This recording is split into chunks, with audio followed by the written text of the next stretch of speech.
Alright, welcome neighbors, Miracle Farm 1927 Homestead. And today I was going to talk to a little bit of things about what y'all need to know about tractors for a small homestead.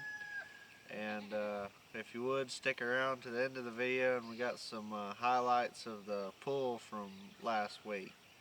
So we'll get to it.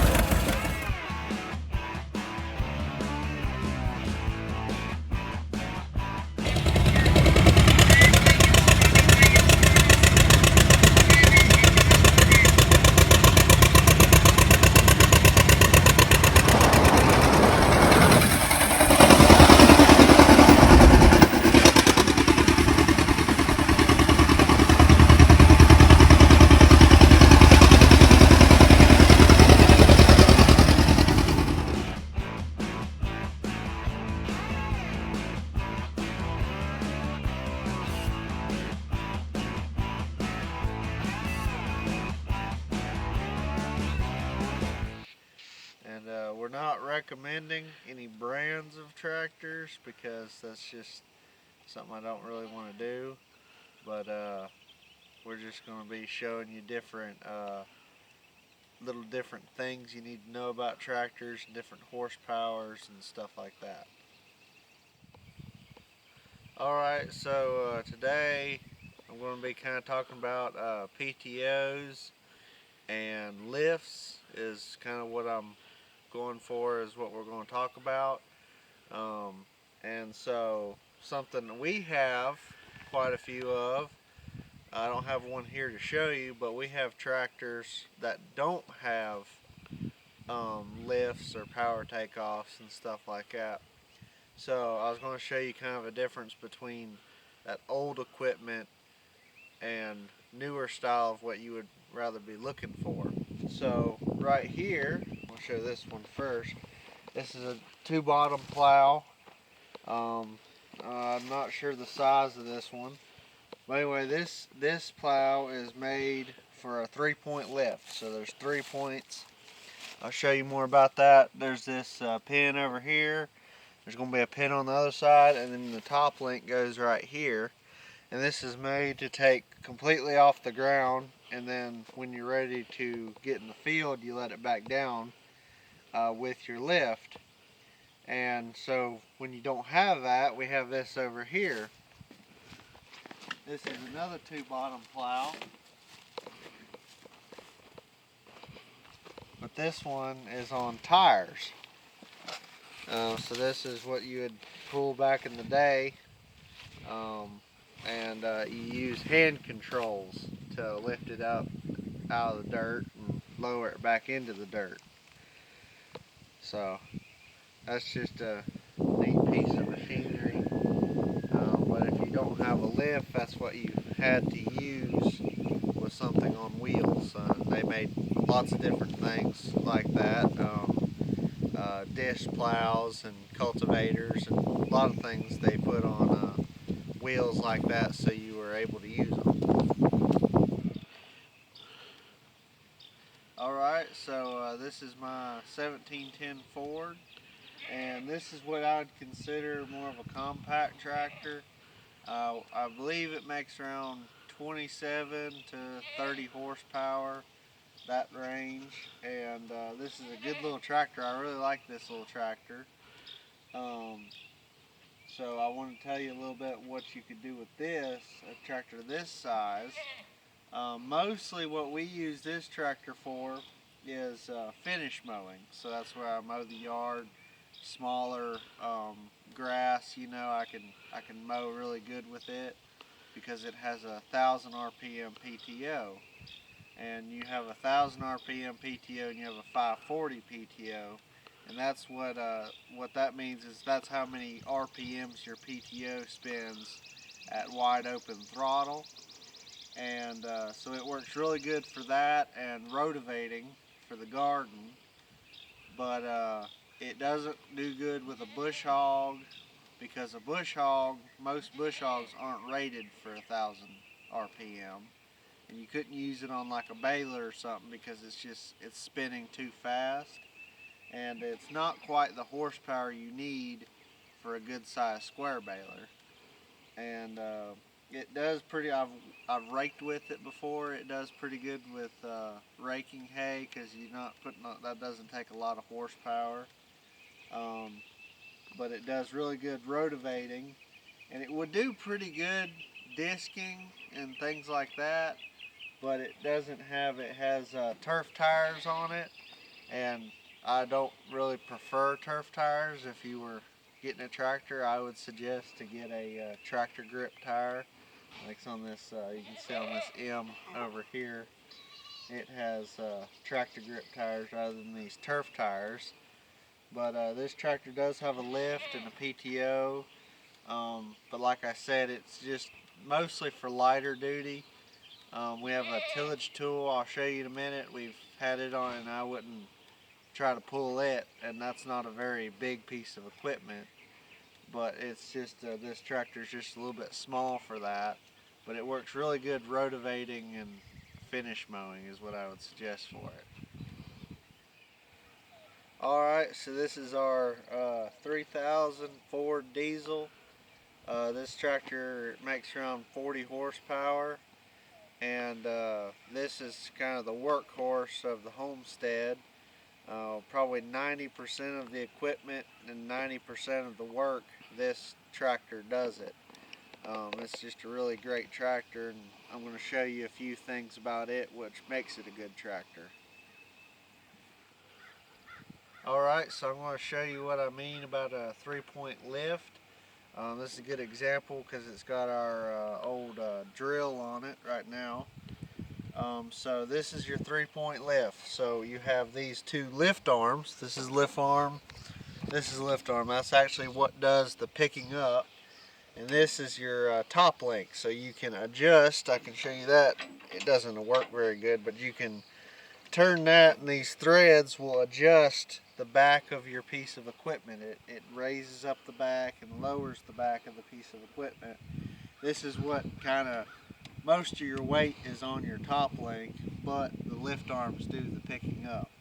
So that's what you need a lift for, is you bring this out of the dirt, and when you get ready to go back in the dirt, you let it back down in the dirt whenever you want with a pull of your handle.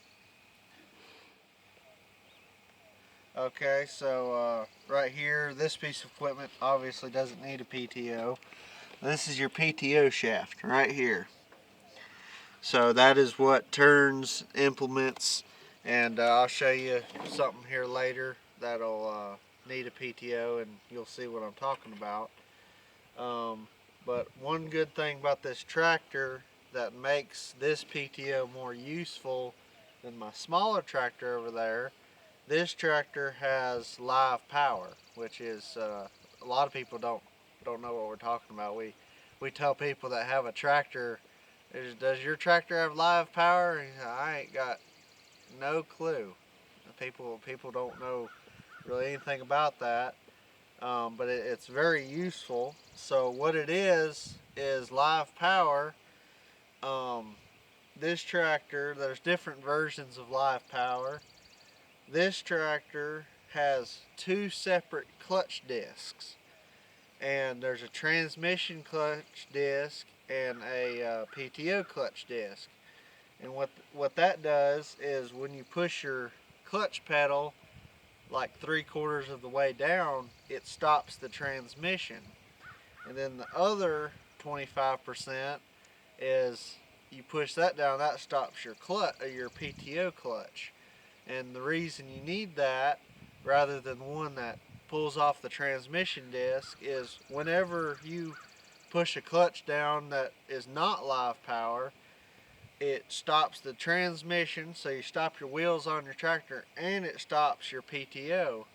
And what that'll do is if you have a baler, that's a big thing with a baler, your baler's always pulling in hay, and it takes a lot of momentum to work a baler.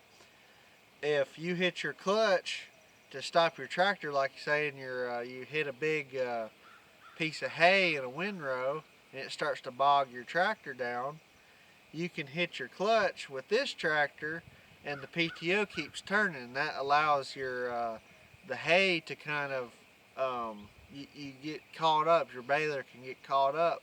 If you don't have live power and you hit your clutch, your baler's going to stop and your tractor's going to stop. So then your baler stops, and then you're out of luck, because then you're going to have to get out there and you're going to have to pull hay out of your baler to try to get it to start up again, because it will not start up again. And another disadvantage of not having live power, if you have like a bush hog or something and you're backing over a bank or something to try to mow the edge of a bank, and if you hit your clutch, a lot of systems will allow, if that bush hog keeps turning, the transmission keeps turning as well. So the momentum of that bush hog might pull you over the edge of a bank, which is very dangerous. And this tractor, like I said, it completely disconnects your wheels from your PTO, and that just works a lot better. It works really good when you're mowing hay, and you can hit your clutch and let your tractor just catch up with itself. And like I said, we've asked people, does that tractor have live power? And they'll say, well, I don't know. But anyway, that's a good way to test. If you hit your clutch and your implement keeps turning, that means you have live power. And if it stops when you hit your clutch, that means you don't have live power. And there's another version with newer tractors. You can they usually have a switch, and they have hydraulic motors that turn your PTO instead of your clutch disc. But anyway, that's just a little explanation of live power, and you know why you kind of need that. So this is my finish mower. This is what I pull behind my 1710, and it's I think it's a 6 foot wide. And like I said, that 1000 RPM PTO really does a good job with it, because it spins it a lot faster, and it does really good. Alright, so here's some stuff we have for the 3000. So this is just basic stuff you have around the farm for gardening and just basic work. So this right here is a subsoiler, and that's about all the 3000 wants to handle at 40 horsepower. Is this subsoiler. It sinks about 2 foot in the ground, and that just loosens up your dirt. And right here, this would be your finishing stages of your garden. This is a disc hair. This does really good behind the 3000. It's just about the right size. I'm assuming it's a 5x5, so it's 5 foot long and 5 foot wide. And then so this is a good example of our 3-point hitch and PTO. So let's rehook your 3-point hitch. This is your PTO shaft for your bush hog, and you absolutely need both those things to work this bush hog. So that's what you really need those for. Alright, here's another piece of equipment we use on the Homestead. This is a tillage tool, and then we got a homemade drag behind it. This rips up your dirt. You would use this, you would use it in different order. You would use the subsoiler, which I showed first, then this, and then the disc hair. This loosens up all your ground, and then we got the drag, it flattens it back out. Okay.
Got her.